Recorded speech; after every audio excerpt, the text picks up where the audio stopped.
welcome you all to another episode of Los Gents Sip and Chat.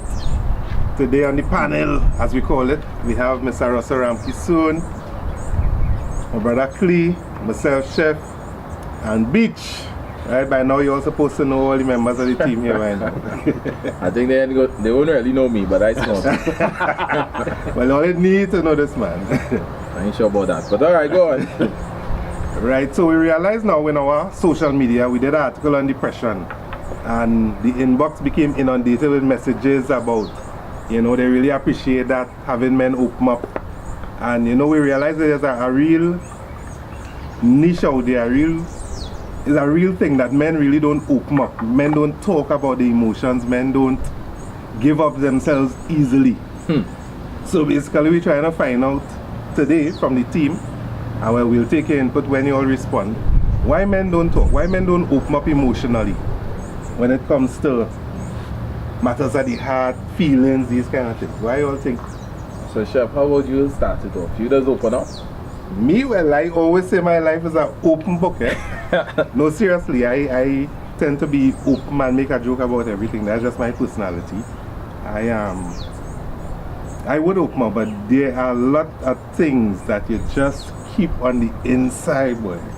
Something about us men, we just can't let some things out. It's like your deepest, darkest stories. Yeah. I don't even think it had to be about your darkest stories, you know. I think it's just how we grew up.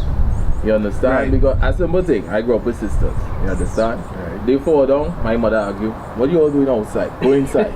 I fall down, I started crying. What you doing? Right. Yeah, big boy, what you crying for? You understand? So it's just part of us now that we mature, get older, we never express ourselves like that now. Right. So now that you're a big man now, they expect you, sorry, to just be able to say what you're thinking, say how you're feeling and things.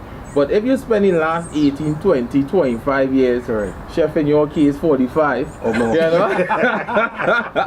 Yeah. Not opening up to people, then it's just not in you to do it. So right. You know, it's challenging now. And I'm fortunate enough that I have a kind of relationship with my dad that I could go to him with stuff. Nice. You know, if I'm making financial decisions and stuff, I go to him. If I have a emotional, you know, girl leave me, I'm broken hearted, I can still talk to him and think about it and things. But I know a lot of friends who didn't have that father figure, who even if they had a father figure, didn't have that kind of relationship that they could just go to somebody or go to him and talk and stuff like that and things and express themselves.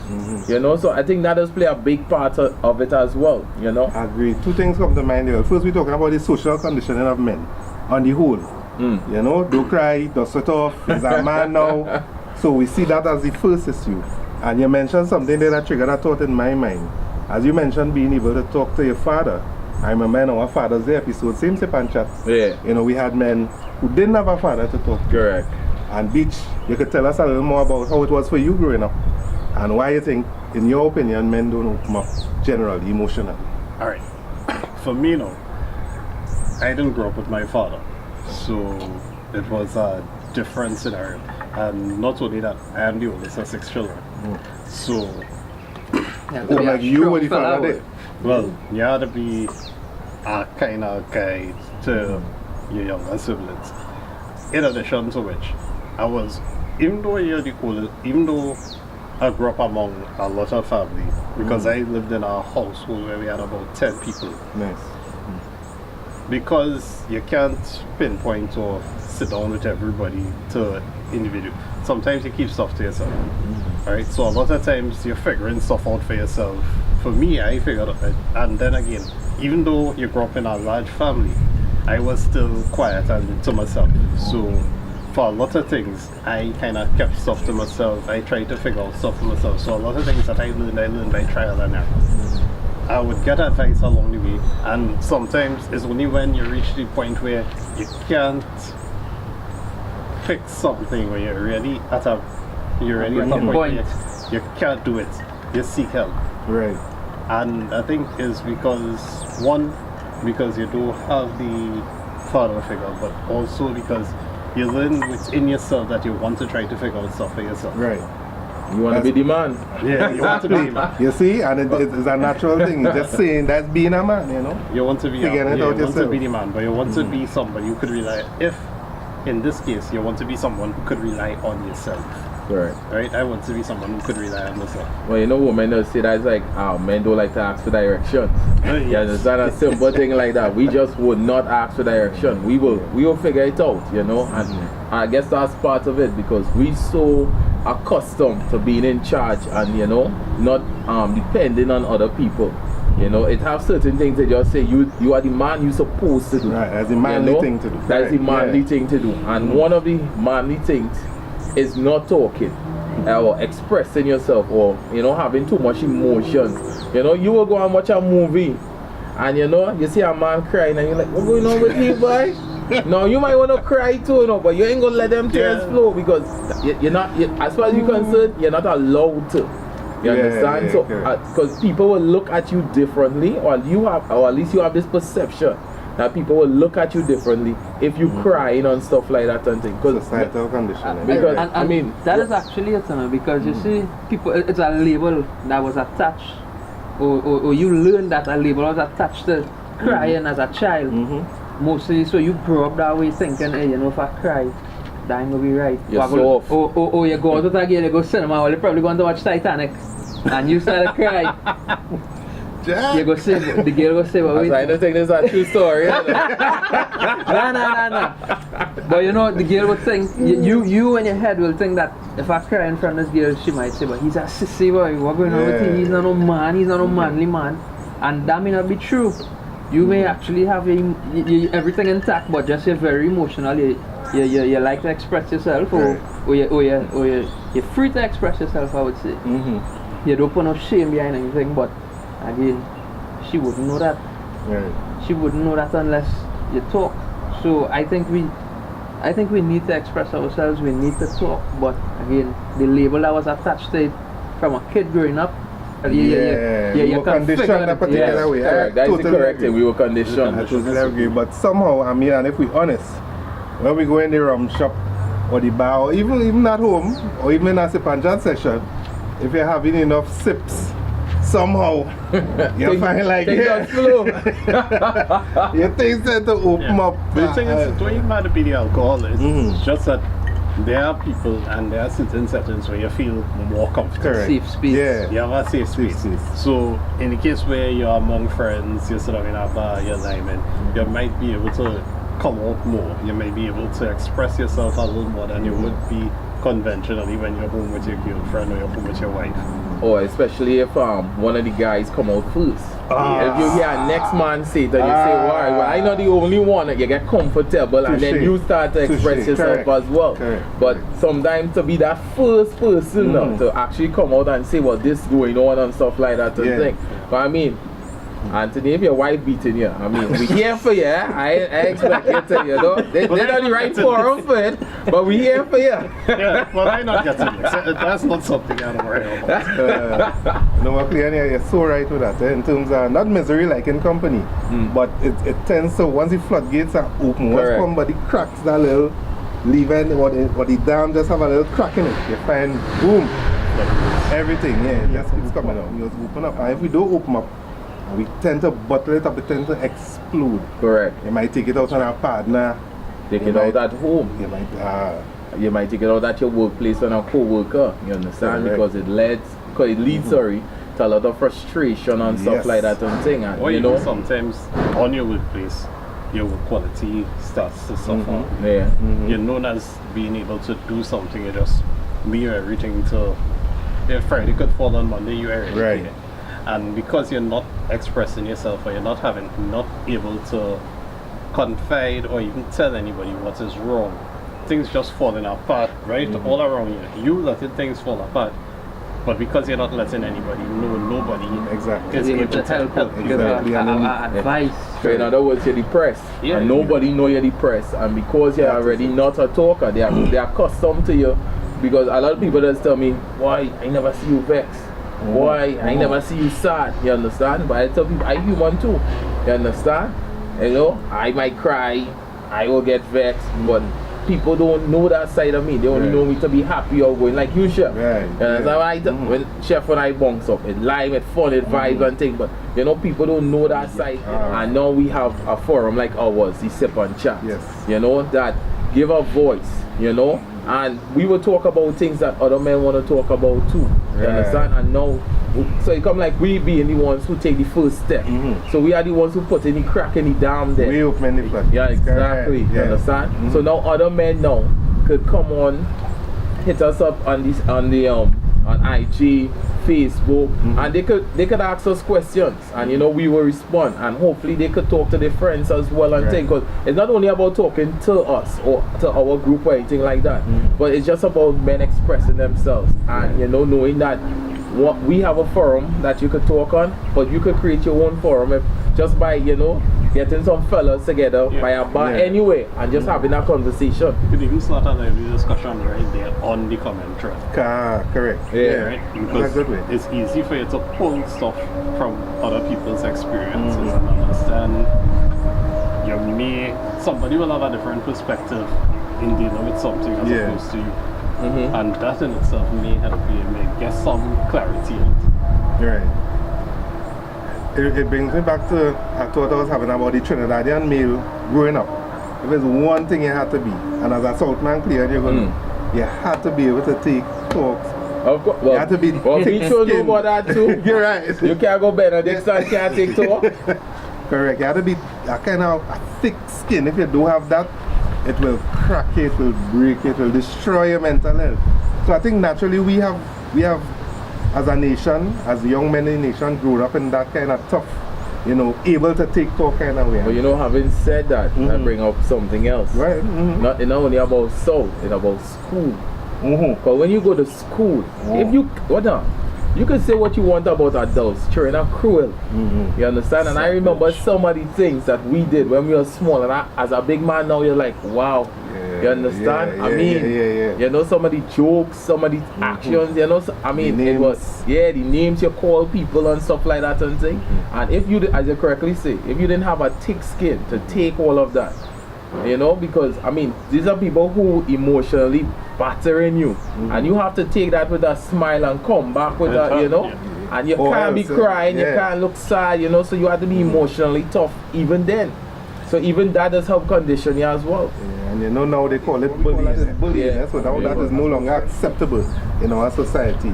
And as Los Gents Youths and our Los Gents Youth Initiative, we have our mentorship program, and that's one of the areas we'll be dealing with in a serious way. You know, eradicating bullying and violence amongst youths on the whole. We want to create, as we say, that league of sophisticated gentlemen. Well, we had to start somewhere.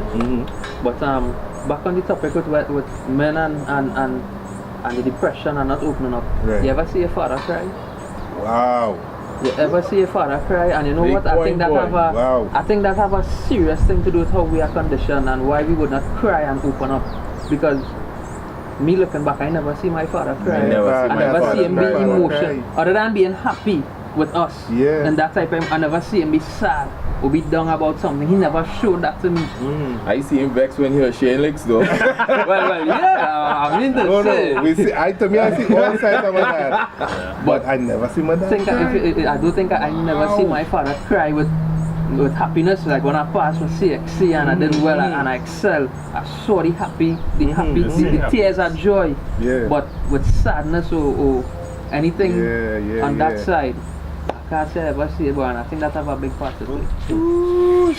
Yes, boy, Ross, boy. I never see my father crying. If it's one thing, I never see my father do is cry. Yeah, me studying now, no. I not once I could think about it, but not even enjoy, but man don't cry at all. To be honest, I think I saw my father cry once. It was at my grandmother's funeral. Yes. It's at my grandmother's funeral. And something, as I say that is true, I really see men cry at funerals when their mom died. And boy, when a man, like my brother, just the other day, a grandma was doing his eulogy for his parent who passed away. And when you see a big man in the middle of being composed and, you know, saying his thing, then he just, it happened again, another brother of mine. when I say see a big man break down, something about seeing a man cry, it just draw at a deep part of you, boy. Men. By any chance, did you see that as a sign of weakness? Or do you think men or young boys would look at that and see that as a weakness? Can't say yes or no because it make other men cry, you know? Men in the funeral start to cry. I mean, we ain't got snatty down the place, but men, you're seeing men take out the rock, man, pour the big shades. Yeah. The chef was crying. On the inside. you say that, you say on the inside, huh?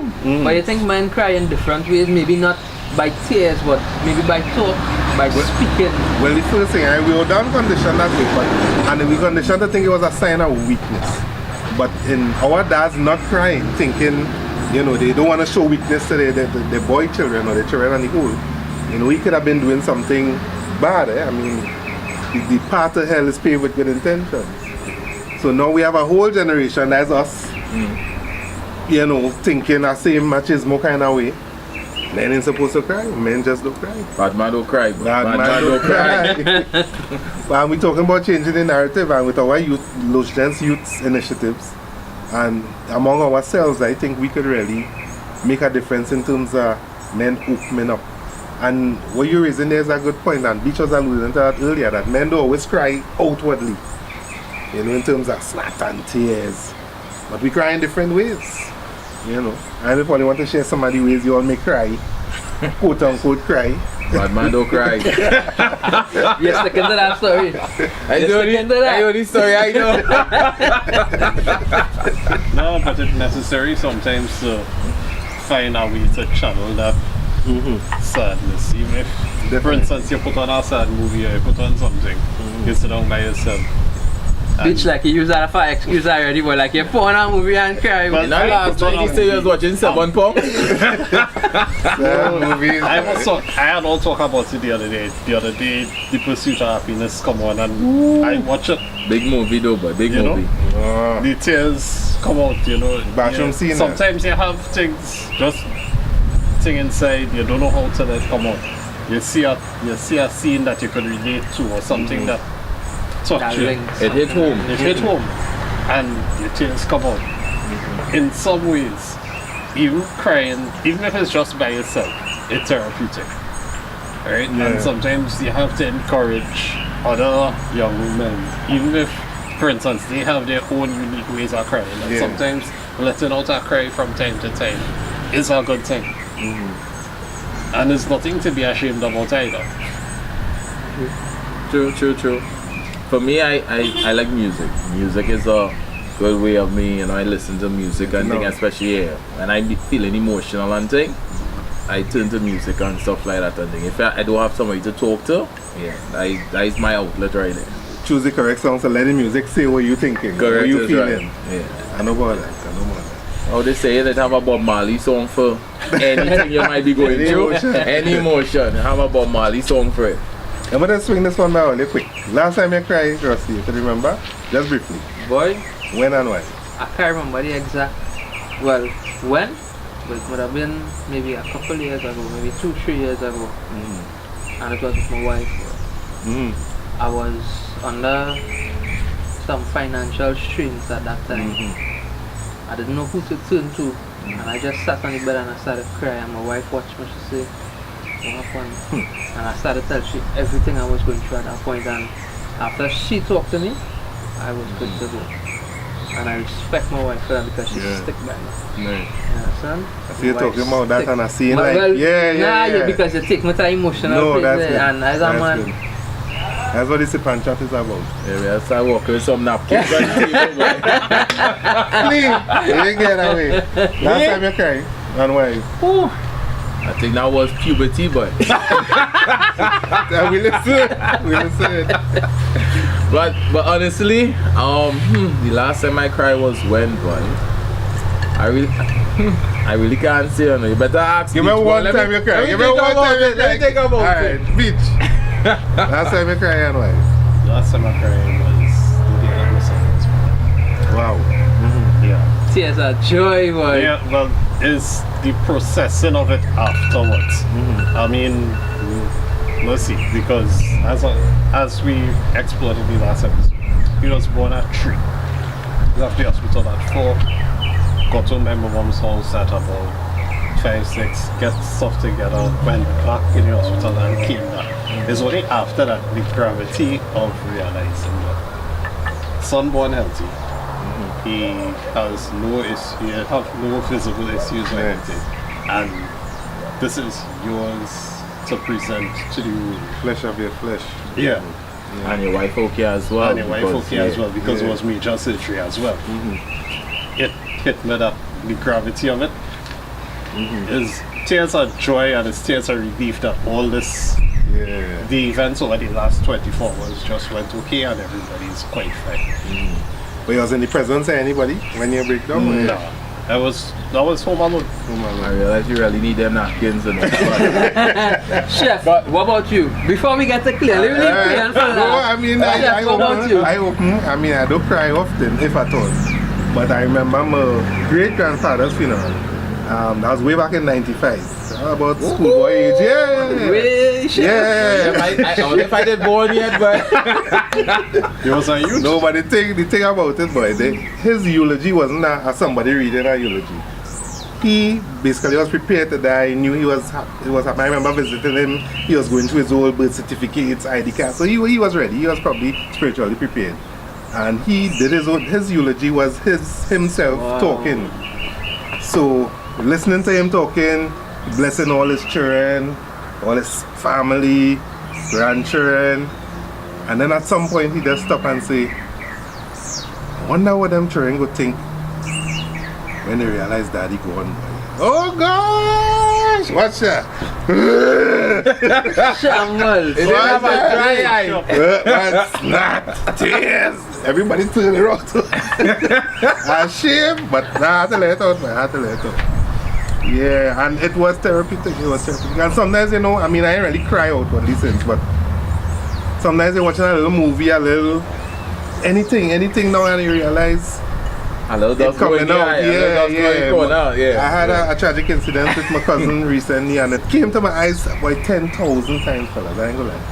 I see some young people and I say like boys, school boys, and they're passing and they see the friends, the whole football team, but it was wailing from left to right. There had to be a different animal not to break down in that situation. I went to the car, tell my sister, I say, Kazi, I need to come in the car now. Because if I break down here, they weren't here the other night. Yeah. I had to let out some. But it ain't easy for me, I don't know. Yeah, boy, chef, we hit it. Yeah. Before I start to fall, Clay, hit to your side now. Now you all me ain't want to say nothing now, but well, okay, honestly speaking, the last time I cried was December, but you understand, it was the end of the year, and things was going good and stuff. Last day I work and thing, and I open my pay slip and I see I get a bonus. Watch that, man. Boy! What I still by my desk, and some tears went up in my eye. Honestly, about 2 run down my cheek. I really didn't expect it, Shout out to my boss. It was a special moment.